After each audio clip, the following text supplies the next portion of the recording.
ایک عظیم قربانی۔ ابراہیم علیہ السلام مکہ آتے جاتے رہا کرتے تھے۔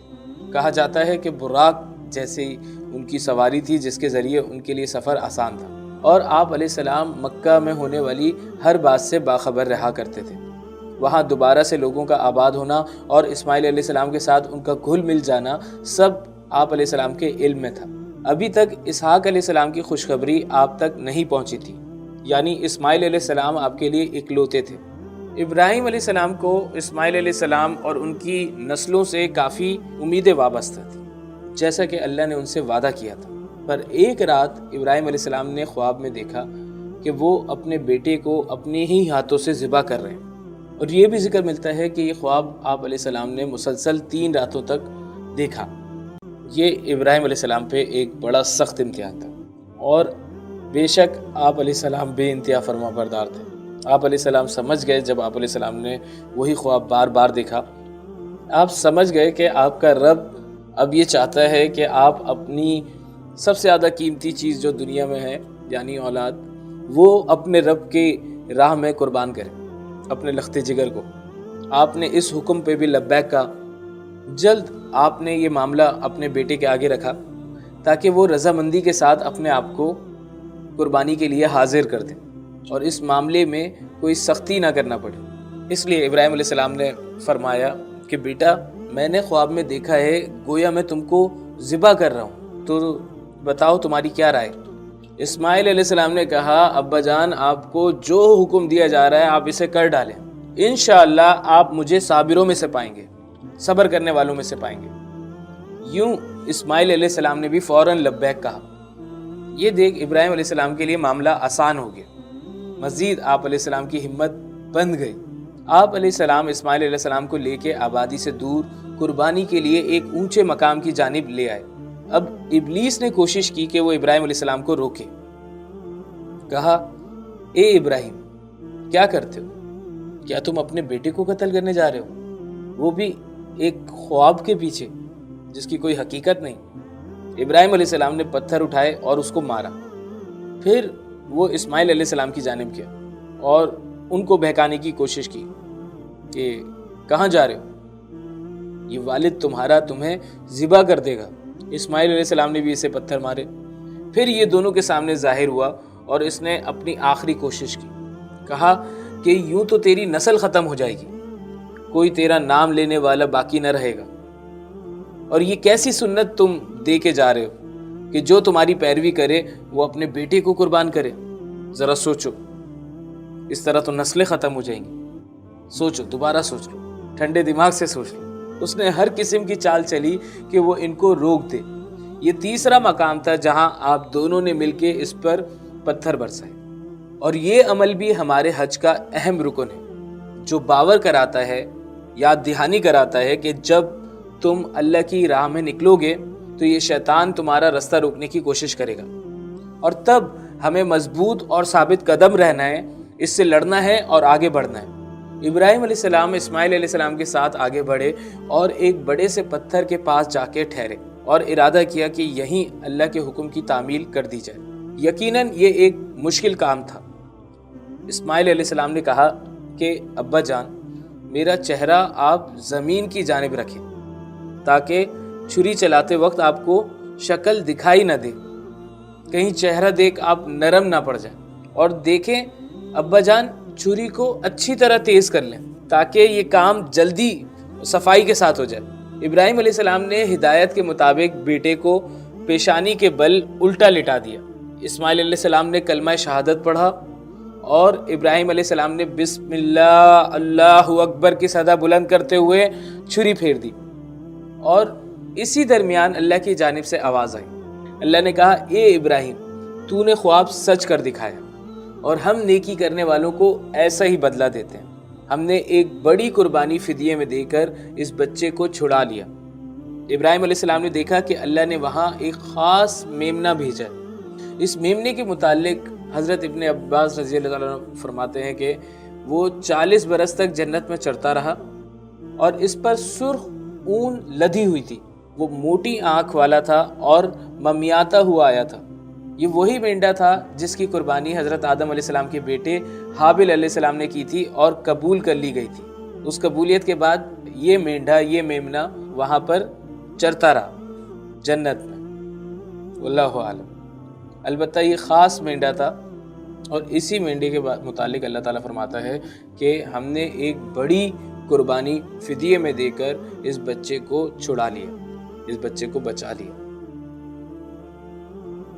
حضرت اسماعیل علیہ السلام کی بیوی، حضرت اسماعیل علیہ السلام جب جوانی کو پہنچے، جب پختہ عمر کو پہنچے، تو ان کے قبیلے والوں نے ان کی شادی اپنی ہی قبیلے کی لڑکی سے کروا دی، اور کہا جاتا ہے اسی درمیان بی بی ہاجرہ اس دنیا سے کوچ کر گئیں، یعنی وفات پا گئیں۔ شادی کے بعد حضرت ابراہیم علیہ السلام اپنے بیٹے اسماعیل علیہ السلام کو ملنے کے لیے تشریف لائے، لیکن حضرت اسماعیل علیہ السلام اس وقت گھر پہ موجود نہ تھے، اس لیے ان سے ملاقات نہ ہو سکی۔ آپ نے اپنی بہو سے ان کے متعلق دریافت فرمایا تو انہوں نے کہا کہ رزق کی تلاش میں گئے ہوئے ہیں۔ پھر جب آپ علیہ السلام نے مزید گھر کے گزر بسر کے متعلق پوچھا تو وہ کہنے لگیں کہ ہم تنگی اور شدت کی زندگی گزار رہے ہیں۔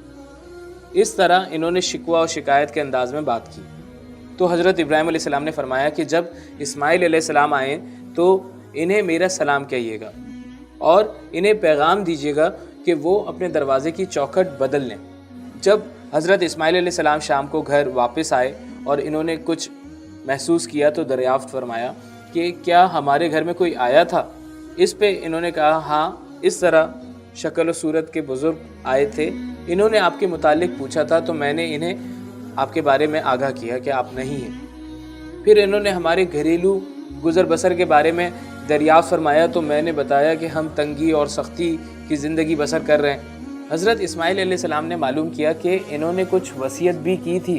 گھر والی نے جواب دیا کہ ہاں، انہوں نے مجھے حکم دیا کہ اسے سلام کہنا اور بتانا کہ اپنے دروازے کی چوکھٹ تبدیل کر دے۔ حضرت اسماعیل علیہ السلام سمجھ گئے اور اپنی گھر والی سے فرمایا کہ وہ میرے والد مکرم تھے اور انہوں نے مجھے حکم فرمایا ہے کہ میں آپ کو چھوڑ دوں، لہٰذا اب آپ اپنے میکے چلی جائیں، اور اسے طلاق دے دی اور ایک دوسری لڑکی سے شادی کر لی۔ پھر دوبارہ حضرت ابراہیم علیہ السلام کافی عرصے کے بعد تشریف لائے۔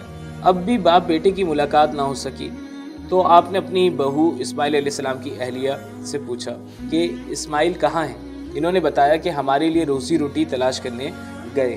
پھر ابراہیم علیہ السلام نے دریافت فرمایا کہ آپ کے حالات کیسے، گزر اوقات کیسی ہے؟ انہوں نے جواب دیا کہ ہم خیریت سے ہیں اور بہت اچھی گزر بسر ہو رہی ہے، اور اللہ عز و جل کی ثنا بیان کی اور شکر ادا کیا۔ پھر دریافت فرمایا کہ تمہاری خوراک کیا ہے؟ انہوں نے کہا گوشت کھاتے ہیں، اور پھر دریافت کیا تمہارا پینا کیا ہے؟ تو انہوں نے جواب دیا کہ پانی پیتے ہیں۔ حضرت ابراہیم علیہ السلام نے دعا کی کہ اے اللہ ان کے گوشت اور پانی میں برکت عطا فرما۔ حضرت ابراہیم علیہ السلام نے فرمایا کہ اسماعیل علیہ السلام جب آئیں تو انہیں میرا سلام دینا اور انہیں میری طرف سے پیغام دینا کہ اپنے دروازے کی چوکھٹ کو قائم رکھیں۔ جب حضرت اسماعیل علیہ السلام شام کو واپس آئے تو کہا کیا تمہارے پاس کوئی آیا تھا؟ انہوں نے کہا ہاں، ایک بہت خوبصورت بزرگ تشریف لائے تھے اور ابراہیم علیہ السلام کی بہت تعریف کی۔ انہوں نے مجھ سے آپ کے بارے میں پوچھا تو میں نے بتایا کہ کھانے کا انتظام کرنے کے لیے گئے ہیں۔ پھر انہوں نے ہمارے گھر کے حالات، گزران وغیرہ کے متعلق پوچھا تو میں نے انہیں بتایا کہ سب بہت اچھا ہے، اللہ کا کرم ہے۔ حضرت اسماعیل علیہ السلام نے پوچھا کہ وہ کوئی وصیت بھی کر کے گئے تھے؟ انہوں نے کہا کہ ہاں، وہ آپ کو سلام کہہ رہے تھے اور انہوں نے آپ کو حکم دیا کہ آپ اپنے دروازے کی چوکھٹ کو قائم رکھیں۔ اسماعیل علیہ السلام نے فرمایا کہ وہ میرے والد مکرم تھے اور وہ چوکھٹ آپ ہیں، انہوں نے مجھے حکم دیا ہے کہ میں آپ کو اپنے پاس رکھوں۔ تعمیر کعبہ۔ ابراہیم علیہ السلام کے پاس اللہ کا حکم آیا کہ بیت اللہ یعنی اللہ کا گھر تعمیر کریں وادی مکہ میں۔ ابراہیم علیہ السلام آئے اسماعیل علیہ السلام کے پاس، کہا میرے پاس ایک اور حکم آیا، کیا تم میرا اس میں ساتھ دو گے؟ اسماعیل علیہ السلام نے کہا ابا جان ضرور ساتھ دوں گا۔ یوں دونوں باپ بیٹا خانہ کعبہ کی بنیادوں کو بلند کرنے لگے۔ اسماعیل علیہ السلام پتھر لاتے اور ابراہیم علیہ السلام انہیں دیوار میں چن دیتے۔ ساتھ ساتھ دونوں پکارتے جاتے اپنے رب کی بارگاہ میں، اے ہمارے رب ہم سے قبول فرما، بے شک تو سب سننے والا جاننے والا ہے۔ اے ہمارے رب ہم دونوں کو اپنا مسلم مطیع و فرمان بنا لے اور ہماری نسل میں سے ایسی قوم اٹھا جو مسلم ہو، یعنی تیری فرما بردار ہو، اور ہمیں اپنی عبادت کے طریقے سکھا اور ہماری کوتاہیوں سے درگزر فرما، بے شک تو بڑا معاف کرنے والا، رحم فرمانے والا ہے۔ یوں آہستہ آہستہ خانہ کعبہ کی دیوار اونچی ہوتی گئی۔ جب اونچائی پہنچ سے باہر ہوئی تو ابراہیم علیہ السلام ایک خاص پتھر مقام ابراہیم پہ کھڑے ہو کے دیوار کو مزید بلند کرتے جاتے۔ یہ پتھر اللہ کے حکم سے اونچا نیچا ہوتا، یعنی لٹرلی اپنا سائز چینج کرتا، ضرورت کے مطابق اپنی ہائٹ ایڈجسٹ کرتا تاکہ آپ علیہ السلام وہاں تک پہنچ سکے۔ خانہ کعبہ کی تعمیر مکمل تھی، بس ایک پتھر کی ضرورت تھی۔ ابراہیم علیہ السلام نے کہا اسماعیل علیہ السلام سے کہ مجھے ایک ایسا پتھر لا کے دو جو باقی تمام پتھروں سے منفرد ہو۔ اسماعیل علیہ السلام نے بہت تلاش کیا پر ہر پتھر انہیں دوسرے پتھر سے مشابہ معلوم ہوتا۔ کافی دیر بعد وہ تھک ہار واپس آ گئے۔ واپس آ کے دیکھتے ہیں کہ ابراہیم علیہ السلام کے پاس انتہائی مختلف صاف پتھر رکھا ہے، حجر اسود۔ اسماعیل علیہ السلام نے دریافت کیا یہ آپ کو کہاں سے ملا؟ ابراہیم علیہ السلام نے جواب دیا کہ یہ اللہ نے جنت سے اتارا ہے۔ اس طرح حجر اسود کعبہ میں نصب کر دیا گیا۔ کہا جاتا ہے کہ یہ پتھر دودھ کی طرح سفید تھا، پر لوگوں کے اعمال کے سبب یہ پتھر کالا ہوتا گیا۔ پہلے یہ پتھر تھوڑا بڑا تھا، پر اتنی صدیوں میں تھوڑا تھوڑا کر کے لوگوں نے اس کے چھوٹے چھوٹے ٹکڑے چوری کیے تبرک سمجھ کے، جس کے نتیجے میں یہ تھوڑا تھوڑا چھوٹا ہوتا گیا۔ یاد رہے یہ تعمیر جو ابراہیم علیہ السلام اور اسماعیل علیہ السلام نے کی وہ ایسی نہیں تھی جیسے کہ آج ہے۔ کعبہ کی تعمیر میں کوئی سیمنٹ، ریتی، کوئی بجری نہ تھی، بلکہ مضبوط پتھر تھے، ایک کے اوپر ایک ساتھ مضبوطی کے ساتھ، دانائی کے ساتھ جوڑے ہوئے۔ دوسرا، کعبہ کیوب شیپڈ نہیں بلکہ کیوبوئڈ تھا، ریکٹینگولر۔ یہ بعد میں کئی صدیوں بعد جب خانہ کعبہ کی دوبارہ اثر نو تعمیر کی ضرورت پڑی تب اینٹیں کم پڑ جانے کے سبب اسے چورس تعمیر کیا گیا۔ بہرحال ابراہیم علیہ السلام اور اسماعیل علیہ السلام نے خانہ کعبہ کو تعمیر کیا، وہیں جہاں آل آدم سیلاب سے قبل عبادت کیا کرتے تھے۔ اور یاد کرو جب ہم نے اس گھر کو یعنی بیت اللہ کو قرار دے دیا تھا لوگوں کے لیے اجتماع اور زیارت کی جگہ، اور اسے امن کا گھر قرار دے دیا تھا، اور ہم نے حکم دیا تھا کہ مقام ابراہیم کو اپنی نماز پڑھنے کی جگہ بنا لو، اور ہم نے حکم کیا تھا کہ ابراہیم علیہ السلام اور اسماعیل علیہ السلام کو کہ تم دونوں میرے اس گھر کو پاک رکھو، طواف کرنے والوں، اعتکاف کرنے والوں اور رکوع و سجود کرنے والوں کے لیے۔ پھر خانہ کعبہ کی تعمیر کے بعد کئی قومیں اپنی ثقافت کے ساتھ یہاں آباد ہو گئی۔ مکہ میں ابراہیم علیہ السلام واپس فلسطین میں جا کے رہائش پذیر ہو گئے۔ اسماعیل علیہ السلام ان عرب قبائل کے ساتھ گھل مل گئے۔ اللہ تعالیٰ نے اپنے وعدے کے مطابق اسماعیل علیہ السلام کو ڈھیر اولادوں سے نوازا۔